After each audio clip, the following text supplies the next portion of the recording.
Assalamualaikum warahmatullahi wabarakatuh.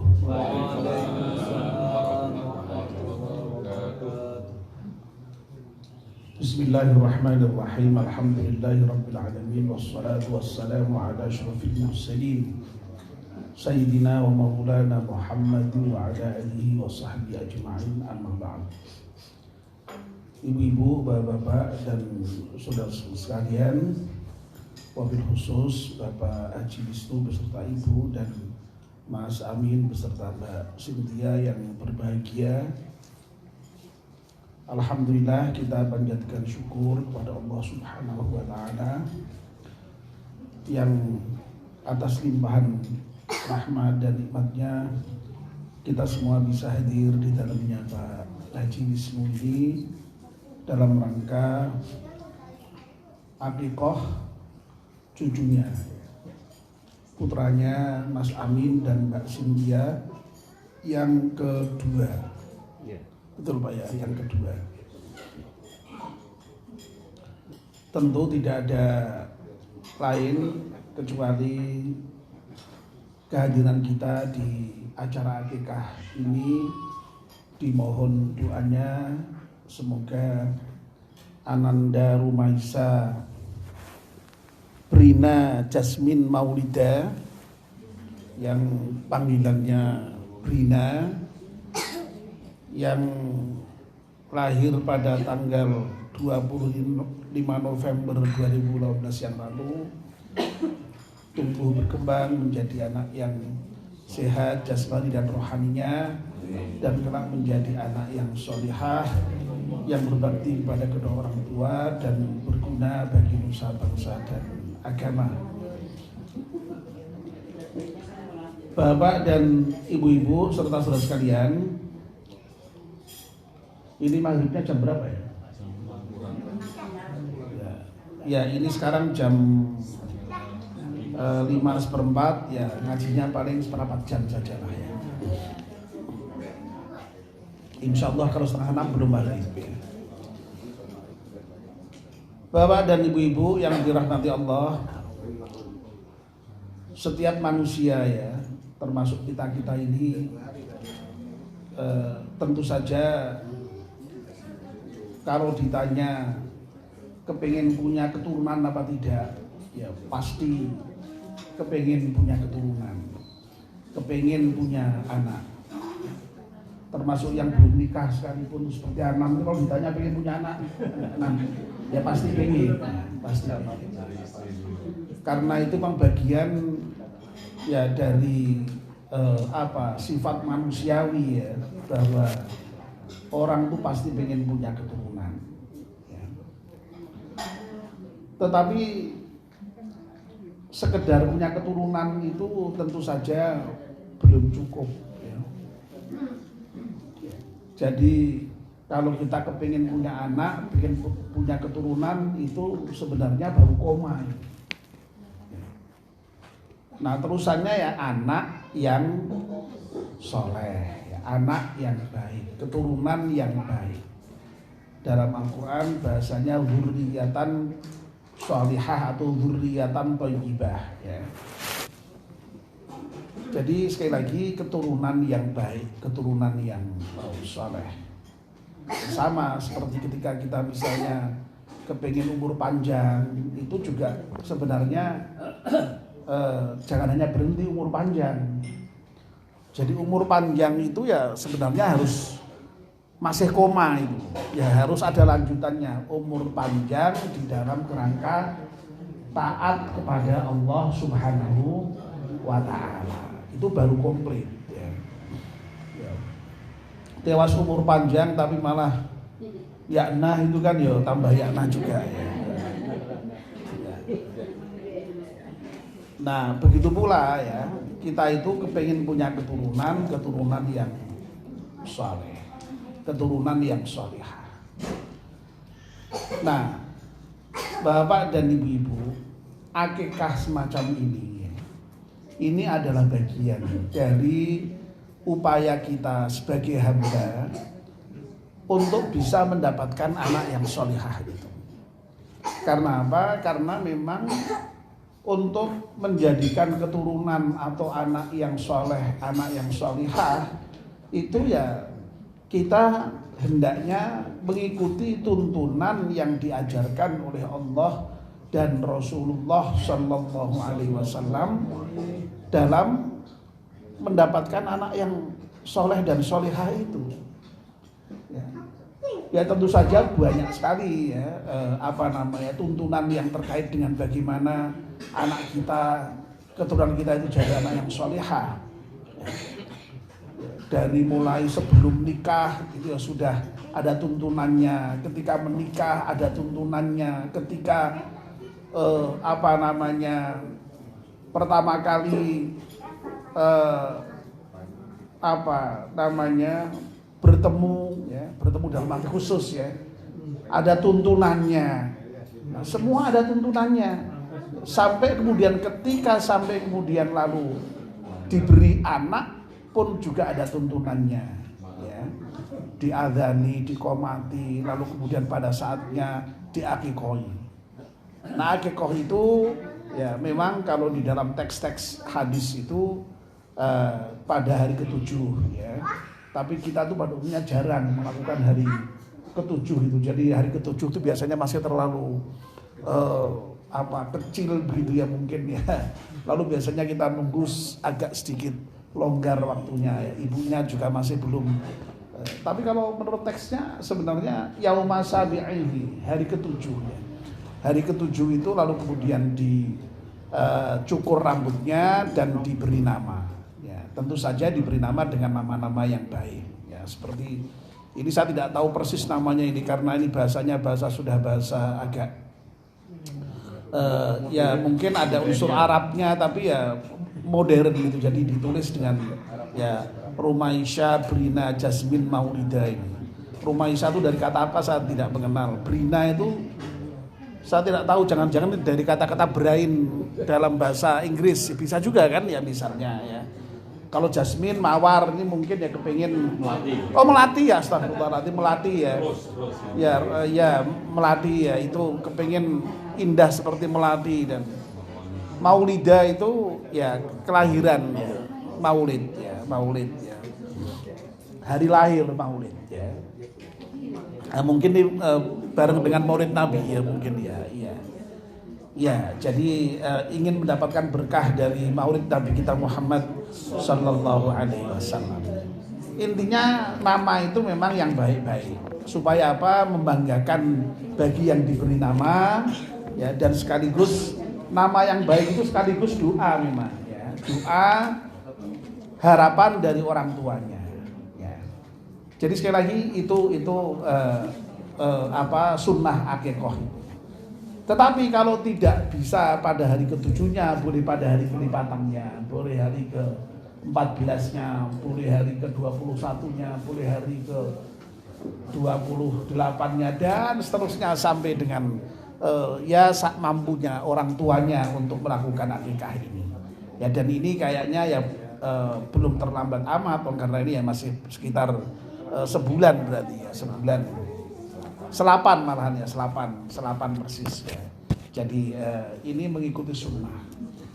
Jadi ini sekali lagi bagian dari upaya untuk menjadikan anak kita menjadi anak yang salihah, anak yang soleh. Tentu saja juga tidak cukup diakikoi ya. Nanti memang terus pada saatnya ya harus dididik dengan pendidikan yang baik-baik sesuai dengan tuntutan dan tuntunan Allah dan Rasulnya. Tetapi jangan kita lupakan ya bahwa yang namanya pengharapan kepada generasi yang datang, anak-anak kita, keturunan kita, itu lalu fokus orientasinya hanya ke masa depan anak-anak kita, itu enggak ternyata. Ya.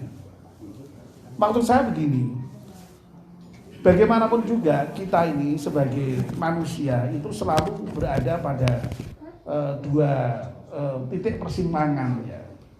Kita ini ya berasal dari masa lalu, tapi kita ini punya generasi yang akan datang ya. Dalam kaitannya dengan tadi masa depan anak-anak kita yang kita berharap menjadi anak yang soleh tadi itu ternyata juga tidak bisa dipisahkan dari masa lalu kita. Artinya bagaimana hubungan kita dengan masa lalu. Ya. Jadi kalau misalnya terkait dengan anak kita itu kita mendidiknya, mempersiapkannya,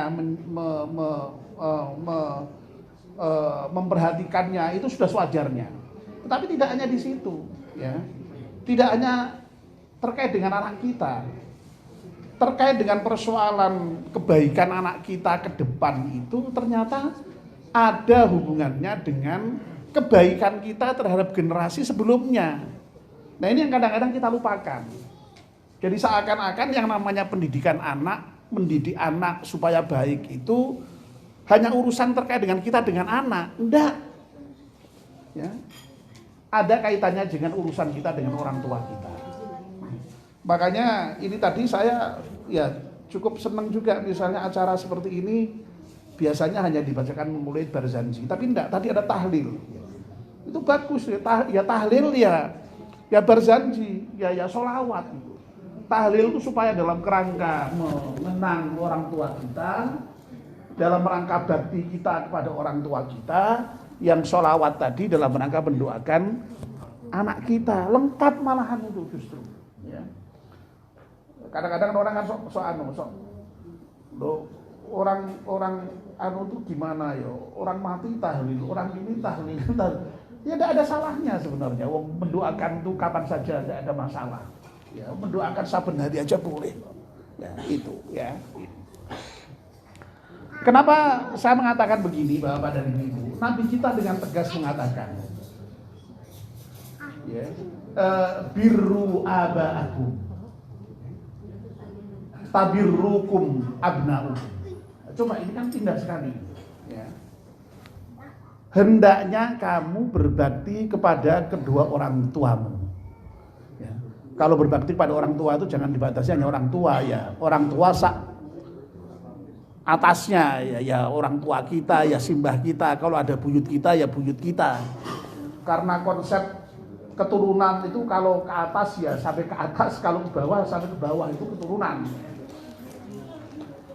Jadi apa kata Nabi? Birru aba'akum, berbuat baiklah kamu, berbaktilah kamu kedua orang tuamu. Tabirrukum abna'ukum.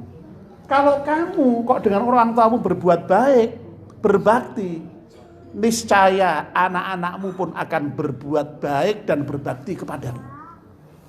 Jelas tak? Jadi rumusnya jelas.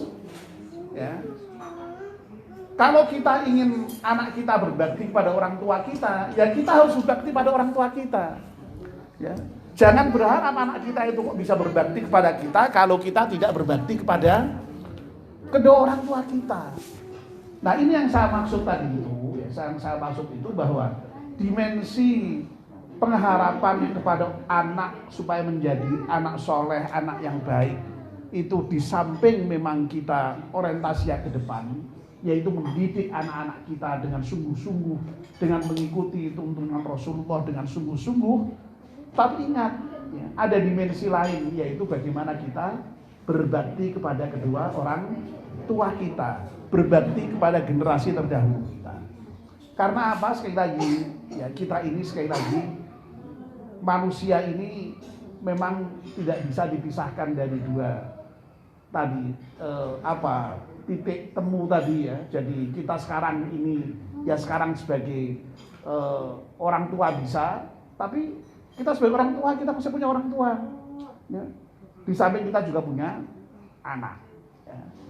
Nah oleh karena itu Bapak-bapak dan ibu-ibu yang saya hormati, kalau kita itu bicara supaya anak berbakti pada orang tua itu, bayangan kita itu jangan selalu hanya kepada anak-anak kita gitu. Kita sendiri itu juga sekarang masih sebagai anak gitu loh. Ya. Kadang-kadang kita kan enggak begitu kan. Rumangsane awake dhewe iki nek wis tuwa ngene iki, rumangsane iki ketika mendengar ceramah hendaknya kita berbakti kedua orang tua kita itu, lalu kemudian sing dadi khitab sasaran itu seakan-akan anak kita. Tok. Padahal enggak, padahal ya diri kita itu juga masih anak. Anaknya siapa? Anak bapak kita. Ya. Apa lagi kok orang tua kita tuh masih hidup? Orang tua kita sudah meninggal sekalipun, kita itu masih diwajibkan untuk berbakti kepada kedua orang tua, meskipun cara berbaktinya berbeda. Ya. Kalau masih hidup, ya cara berbakti kita ya kita bisa berkunjung ke orang tua kita, bisa memberikan apa-apa yang orang tua senangi pada kita. Bahkan kalau lebih bagus lagi, tidak hanya begitu, ya memang kita bisa menanggung apa yang menjadi kebutuhan beliau, ya bisa kita kirim kiriman setiap bulan untuk meringankan beban beliau. Loh, itu kalau bisa seperti itu bagus sekali. Dan itu kan tanggung jawab kita memang sebagai anak. Ya. Kalau masih hidup, kalau sudah meninggal, ya setidaknya mendoakan. Mendoakan itu yang masih tersimpan sampai kapanpun, ya, bisa dilakukan kepada kedua orang tua kita. Nah, jadi dengan demikian sekali lagi yang dituntunkan oleh agama itu tadi, ya, jadi ada orientasi di depan anak kita yang kita harapkan jadi anak soleh itu, ya kita betul-betul didik dengan cara yang sebaik mungkin, ya. Lalu kemudian jangan lupa, ya, kaitannya dengan generasi sebelum kita itu kita harus berbakti dan berbuat baik kepada mereka, ya. Sebab hanya dengan cara kita berbaik kepada kedua orang tua kita itulah nanti anak-anak kita juga akan berbakti kepada kita. Nah, ini sekaligus juga menunjukkan bahwa sebenarnya pendidikan itu meskipun toh dari segi metodologi bisa dilakukan dengan cara yang bermacam-macam, dengan nasihat, dengan diskusi, dengan macam-macam, tapi yang paling efektif pendidikan itu adalah dengan keteladanan. Kenapa Nabi itu kok sekedar menyatakan birru abaakum tabirru abnaakum, hendaklah kamu berbakti kepada kedua orang tuamu, niscaya anak-anakmu akan berbakti kepadamu. Ya karena orang tuanya mendapatkan contoh yang langsung dari orang tuanya. Anak-anak kita tahu persis bagaimana kita berbakti pada orang tua kita. Kalau anak-anak kita tahu bahwa kita juga ngajeni orang tua kita, lu maksud anak-anak kita itu tidak mengikuti kita, tidak mencontoh kita. Jadi itu sekaligus menunjukkan bahwa yang namanya pendidikan dengan keteladanan itu merupakan pendidikan yang paling bagus, sehingga tidak omdo, tidak omong doang gitu, ya. Jadi teladan. Nah, dengan keteladanan itulah insya Allah anak-anak kita itu akan mendapatkan model, ya, sehingga kemudian dia mencontoh apa yang ada pada kita ini. Tetapi tentu saja ada varian-varian begitu, pasti ada, ya. Ada orang tua yang sudah memberikan contoh baik, orang tuanya baik, tapi anaknya tidak baik juga ada. Atau juga sebaliknya, orang tuanya itu justru yang dicontohkan malah yang tidak baik-baik, tapi justru anaknya baik, ya. Ada sih jenenge ya menungsoi macam-macam manjen, ya. Tapi rumus secara umum seperti ini. Nah, kalau kita menjumpai misalnya kok katakanlah ya anak-anak kita lalu kemudian kok tidak sesuai dengan apa yang kita harapkan, ya. Nah, ini yang kadang-kadang menjadi hal yang juga sering kita tidak pahami, ya. Kadang-kadang kita lalu kemudian semakin marah, ya, semakin tidak suka dengan anak kita, ya. Nah, ini yang kadang-kadang juga menjadikan anak itu semakin juga tidak baik. Nah, konsep Al-Quran itu menarik. Konsep Al-Quran itu dulu pernah saya sampaikan di mana lupa saya, mungkin di masjid, ya. Jadi Al-Quran itu kan menyatakan begini. Jadi inna min azwajikum wa auladikum aduwwan lakum fahdharuhum. Sesungguhnya di antara, ya, tidak semua, ya, di antara istrimu dan anakmu, Ya, istri itu juga bisa suami, wong bisa dibalik. Ya. Pasanganmu sebenarnya. Ada yang sebagian itu menjadi musuh bagimu. Oleh karena itu hati-hatilah.